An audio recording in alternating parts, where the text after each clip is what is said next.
O Mahabharata. De Krishna de Vaipayana Vyasa. Livro 2. De Uta Parva. Capítulo 67. Tentativa de despir Draupadi. Dharma repõe os mantos. Citação de Prahlada sobre responder à pergunta de Draupadi. Bhima disse: ó Yudhishthira, jogadores têm em suas casas muitas mulheres de caráter incorreto. Eles ainda assim não apostam aquelas mulheres, tendo até bondade para com elas. Qualquer riqueza e outros artigos excelentes que o rei de Kasi deu, quaisquer pedras preciosas, animais, riqueza, cotas de malha e armas que os outros reis da terra deram, nosso reino, tu mesmo e nós, fomos todos ganhos pelos inimigos. Por tudo isso a minha cólera não foi excitada, pois tu és nosso soberano. No entanto, eu considero como um ato muito impróprio, esta ação de apostar Draupadi. Esta moça inocente não merece esse tratamento. Tendo obtido os Pandavas como maridos, é só por tua causa que ela está sendo assim perseguida pelos Kauravas desprezíveis, cruéis, e de mente mesquinha. É por causa dela, ó rei, que a minha raiva recai sobre ti. Eu queimarei essas tuas mãos. Sahadeva, traze algum fogo. Arjuna, ouvindo isso, disse: tu nunca, ó Bhimazena, antes proferiste palavras como essas. Seguramente a tua elevada moralidade foi destruída por esses inimigos cruéis. Tu não deves realizar os desejos do inimigo. Pratica a moralidade mais alta. Quem se comportaria pecando contra o seu virtuoso irmão mais velho? O rei foi convocado pelo inimigo, e se lembrando do costume dos kshatriyas, ele jogou os dados contra a sua vontade. Isso é certamente condutivo à nossa grande fama. Bhima disse: se eu não soubesse, ó Dhananjaya, que o rei agiu segundo o costume kshatriya, então eu teria, pegando as mãos juntas por força pura, as queimado em um fogo ardente. Vaisampayana continuou: vendo os Pandavas assim atormentados e a princesa de Panchala também aflita daquela maneira, Vikarna, o filho de Dhritarashtra, disse: ó reis, respondam à questão que foi feita por Yajnaseni. Se nós não julgarmos uma questão referente a nós, todos nós seguramente teremos que ir para o inferno sem demora. Como é que Bhishma e Dhritarashtra, ambos que são os mais velhos dos Kurus, como também Vidura de grande alma, não dizem nada? O filho de Bharadvaja, que é nosso preceptor, como também Kripa, estão aqui. Por que esses melhores dos regenerados não respondem à pergunta? Que também aqueles outros reis reunidos aqui de todas as regiões respondam de acordo com seu julgamento à pergunta, deixando de lado todos os motivos de lucro e raiva. Ó reis, respondam à pergunta que foi feita pela abençoada filha do rei Drupada, e declarem depois de reflexão de qual lado vocês estão. Assim Vikarna repetidamente apelou àqueles que estavam naquela assembleia. Mas aqueles reis não lhe responderam nenhuma palavra, boa ou má. E Vikarna, tendo repetidamente apelado para todos os reis, começou a esfregar as mãos e a suspirar como uma cobra. E finalmente o príncipe disse: ó reis da terra, ó Kauravas, respondam a essa pergunta ou não, eu direi o que eu considero como justo e apropriado. Ó principais dos homens, é dito que caçar, beber, jogar, e ter muito prazer com mulheres são os 4 vícios dos reis. O homem que é viciado nisso vive abandonando a virtude. E o povo não respeita as ações feitas por uma pessoa que está assim impropriamente empenhada, como de nenhuma autoridade. Este filho de Pandu, enquanto profundamente empenhado em uma dessas ações viciosas, incitado a isso por jogadores desonestos, fez de Draupadi uma aposta. A inocente Draupadi é, além disso, a esposa comum de todos os filhos de Pandu. E o rei, tendo perdido primeiro a si mesmo, ofereceu-a como uma aposta. E o próprio Suvala, desejoso de uma aposta, de fato persuadiu o rei a apostar Krishna. Refletindo sobre todas essas circunstâncias, eu não considero Draupadi como ganha. Ouvindo essas palavras, um alto tumulto ergueu-se daqueles presentes naquela reunião. E eles todos aplaudiram Vikarna e criticaram o filho de Suvala. E aquele som, o filho de Urrada, privado de razão pela raiva, agitando seus braços bem proporcionados, disse estas palavras: "Houve Karna, muitas condições opostas e inconsistentes são evidentes nesta assembleia. Como fogo produzido de um feixe de madeira consumindo o próprio feixe, essa tua ira te consumirá." Estas personalidades aqui, embora suplicadas por Krishna, não proferiram nenhuma palavra. Eles todos consideram que a filha de Drupada foi devidamente ganha. Só tu, ó filho de Dhritarashtra, por causa da tua imaturidade, estás repleto de ira, pois embora sejas apenas um menino falas nesta assembleia como se fosses velho. Ó irmão mais novo de Duryodhana, tu não sabes o que a moralidade realmente é, pois dizes como um tolo que esta Krishna, que foi, justamente, ganha, não foi ganha em absoluto.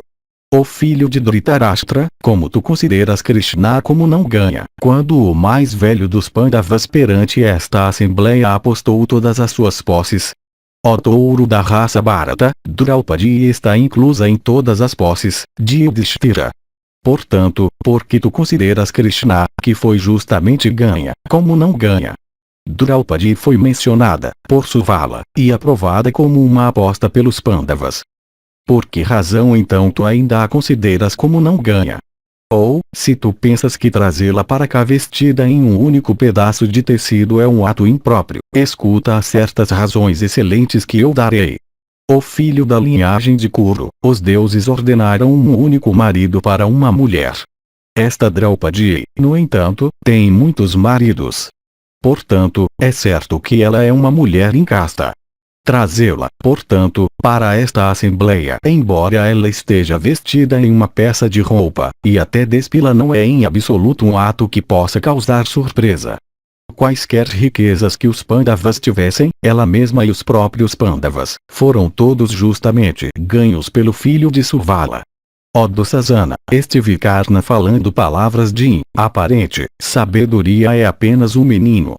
Tira as vestimentas dos Pandavas como também o traje de Draupadi. Ouvindo essas palavras, os Pandavas, ó Bharata, tiraram suas peças de roupas superiores e jogando-as ao chão se sentaram naquela assembleia. Então Dussasana, ó rei, agarrou à força o traje de Draupadi perante os olhos de todos, e começou a arrancá-lo do corpo dela. Vaisampayana continuou: quando o traje de Draupadi estava sendo assim arrancado, ela pensou em Hari, e gritou alto, dizendo: ó Govinda, ó tu que moras em Dvaraka, ó Krishna, ó tu que és afeiçoado às vaqueiras, de Vrindavana. Ó Keshava, tu não vês que os Kauravas estão me humilhando? Ó Senhor, o marido de Lakshmi, ó Senhor de Vraja, Vrindavana, ó destruidor de todas as aflições, ó Janardana, salva-me que estou afundando no oceano Kaurava. Ó Krishna, ó tu grande Yojin, tu alma do universo, tu criador de todas as coisas, ó Govinda, salva-me que estou angustiada, que estou perdendo os meus sentidos em meio aos curros. Assim a aflita senhora resplandecente ainda em sua beleza, ó rei, cobrindo o rosto gritou alto, pensando em Krishna, em Hari, no Senhor dos três mundos. Ouvindo as palavras de Draupadi, Krishna ficou profundamente comovido. E deixando seu assento, o benevolente, por compaixão, chegou lá a pé. E enquanto Yajnaseni estava gritando alto para Krishna, também chamado Vishnu e Harinara, em busca de proteção, o ilustre Dharma, permanecendo despercebido, cobriu-a com roupas excelentes de muitas cores. E, o monarca, enquanto o traje de Draupadi estava sendo arrancado, depois que um era tirado outro do mesmo tipo aparecia cobrindo-a. E assim continuou até que muitos trajes foram vistos. E, ó exaltado, devido à proteção de Dharma centenas e centenas de vestes de muitas cores foram tiradas do corpo de Draupadi. E então lá ergueu-se um tumulto profundo de muitas vozes. E os reis presentes naquela reunião, vendo aquela mais extraordinária de todas as visões no mundo, começaram a elogiar Draupadi e a criticar o filho de Dhritarashtra. E Bhima então, apertando as mãos, com os lábios tremendo de raiva, no meio de todos aqueles reis, prestou um juramento terrível em voz alta. E Bhima disse: ouçam estas minhas palavras, ó kshatriyas do mundo. Palavras como estas nunca antes foram proferidas por outros homens, nem alguém no futuro as proferirá. Ó senhores da terra, se tendo falado estas palavras eu não as cumprir, que após a morte eu não obtenha a região dos meus antepassados falecidos. Rasgando em batalha, por pura força, o peito deste desgraçado, deste canalha de mente pecaminosa da raça Bharata, se eu não beber o seu sangue vital, que eu não chegue à região dos meus antepassados. Vaisampayana continuou, ouvindo essas palavras terríveis de Bhima que fizeram os pelos dos ouvintes se arrepiarem. Todos lá presentes o aplaudiram e criticaram o filho de Dhritarashtra. E quando uma massa de tecidos tinha sido reunida naquela assembleia, todas arrancadas do corpo de Draupadi, Dussasana, cansado e envergonhado, sentou-se. E vendo os filhos de Kunti naquele estado, as pessoas, aqueles deuses entre homens, que estavam naquela assembleia, todos proferiram a palavra vergonha para o filho de Dhritarashtra. E as vozes unidas de todos se tornaram tão altas que fizeram os pelos de todos os que as ouviram se arrepiarem. E todos os homens honestos que estavam naquela reunião começaram a dizer: vejam só. Os Kauravas não responderam à pergunta que foi feita a eles por Draupadi. E todos juntos criticando Dhritarashtra fizeram um alto clamor. Então Vidura, aquele mestre da ciência de moralidade, acenando as mãos e silenciando cada um falou estas palavras: vocês que estão nesta assembleia, Draupadi fez uma pergunta e está chorando desamparada. Vocês não estão respondendo a ela. A virtude e a moralidade estão sendo oprimidas por essa conduta. Uma pessoa aflita se aproxima de uma assembleia de bons homens como alguém que está sendo consumido pelo fogo. Aqueles que estão na assembleia apagam aquele fogo e a resfriam por meio da verdade e da moralidade. A pessoa aflita pergunta à assembleia sobre os seus direitos, como sancionados pela moralidade. Aqueles que estão na assembleia devem, sem serem movidos por interesses nem por raiva, responder à pergunta. Ó reis, Vikarna respondeu à pergunta segundo o seu próprio conhecimento e julgamento. Vocês devem também respondê-la como acharem apropriado. Conhecendo as regras de moralidade e estando presente em uma assembleia, aquele que não responde a uma pergunta que é proposta fica sujeito à metade do demérito ligado a uma mentira. Aquele, por outro lado, que, conhecendo as regras de moralidade e tendo se juntado a uma assembleia responde falsamente, seguramente incorre no pecado de uma mentira. Os eruditos citam como um exemplo ligado a isso a antiga história de Prahlada e do filho de Angirasa.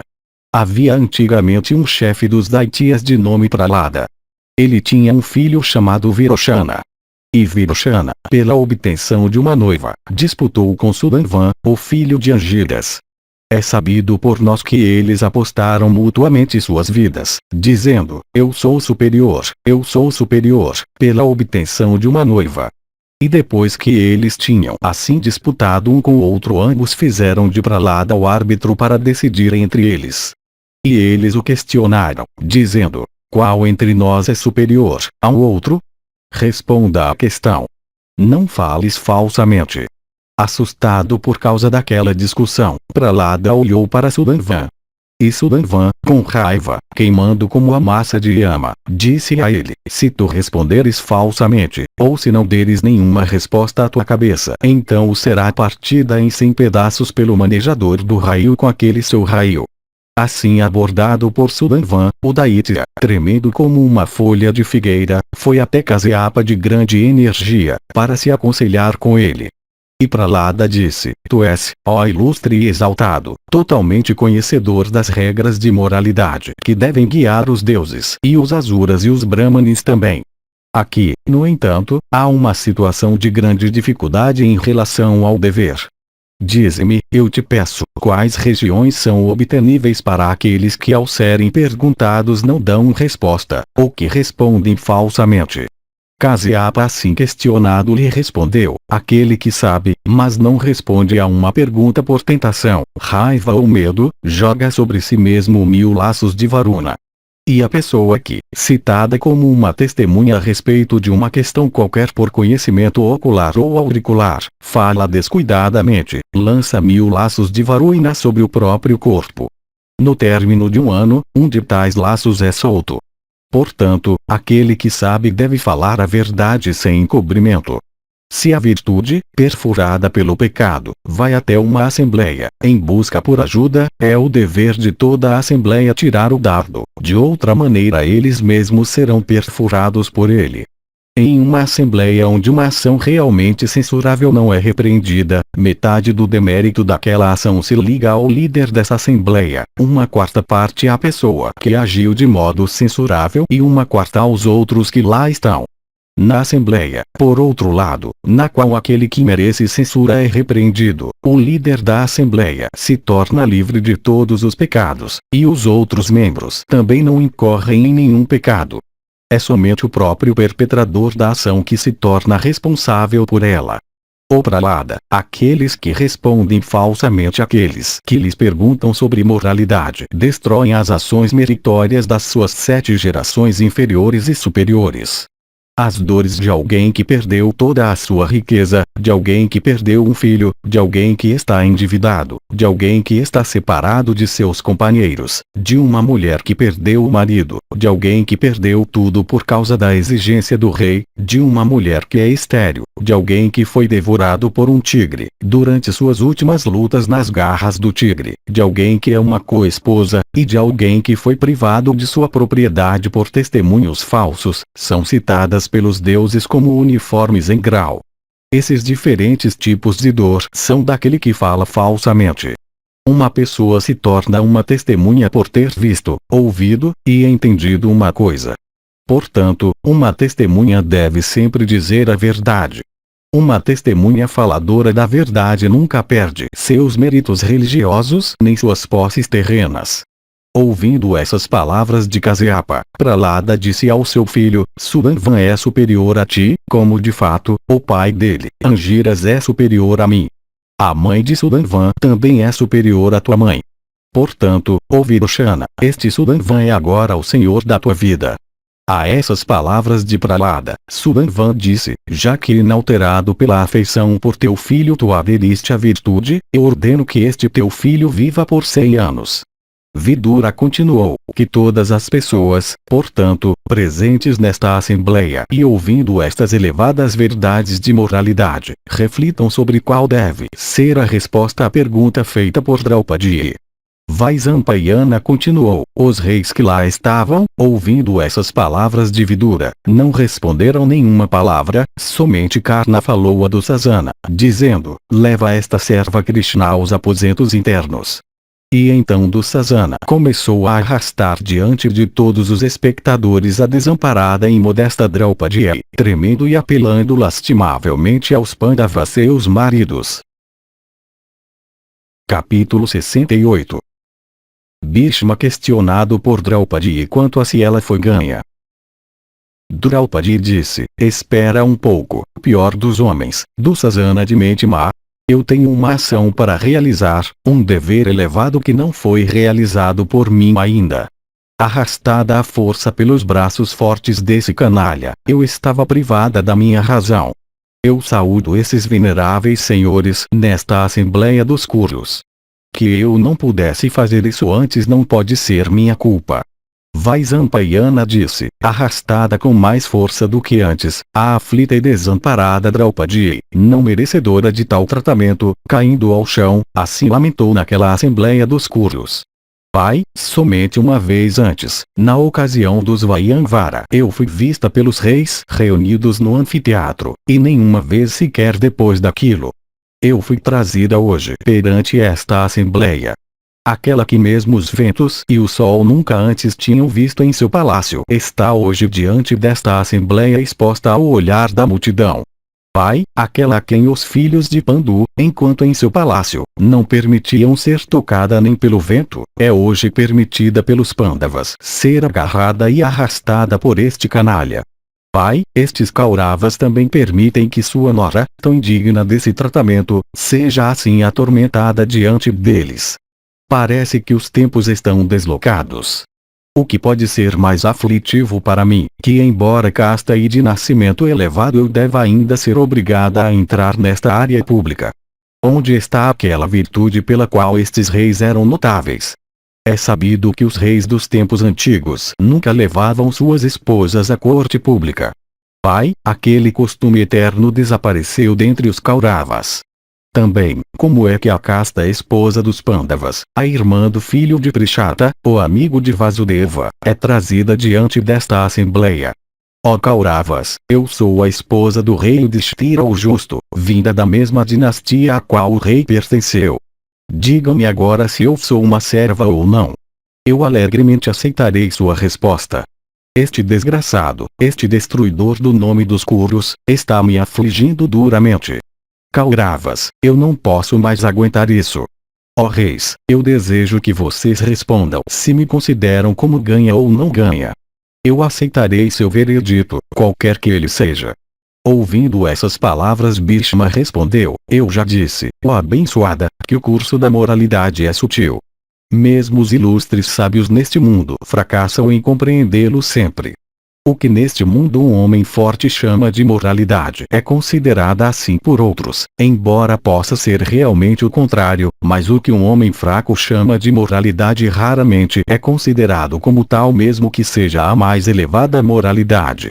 Pela importância da questão envolvida, da sua complexidade e sutileza, eu sou incapaz de responder com segurança à pergunta que fizeste. No entanto, é certo que todos os Kurus se tornaram escravos da avareza e da loucura. A destruição dessa nossa linhagem não se dará em uma data distante. Ó abençoada, a família na qual tu foste admitida como nora é de tal maneira que aqueles que nascem nela, embora muitos deles possam ser afligidos por calamidades, nunca se desviam dos caminhos da virtude e moralidade.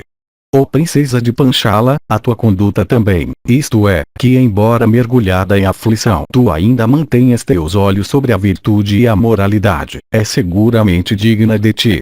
Estas pessoas, Drona e outros, de anos maduros e conhecedores da moralidade, estão sentados com as cabeças baixas como homens que estão mortos, com corpos dos quais a vida partiu. Parece-me, no entanto, que Yudhishthira é uma autoridade nesta questão. Cabe a ele declarar se tu foste ganha ou não.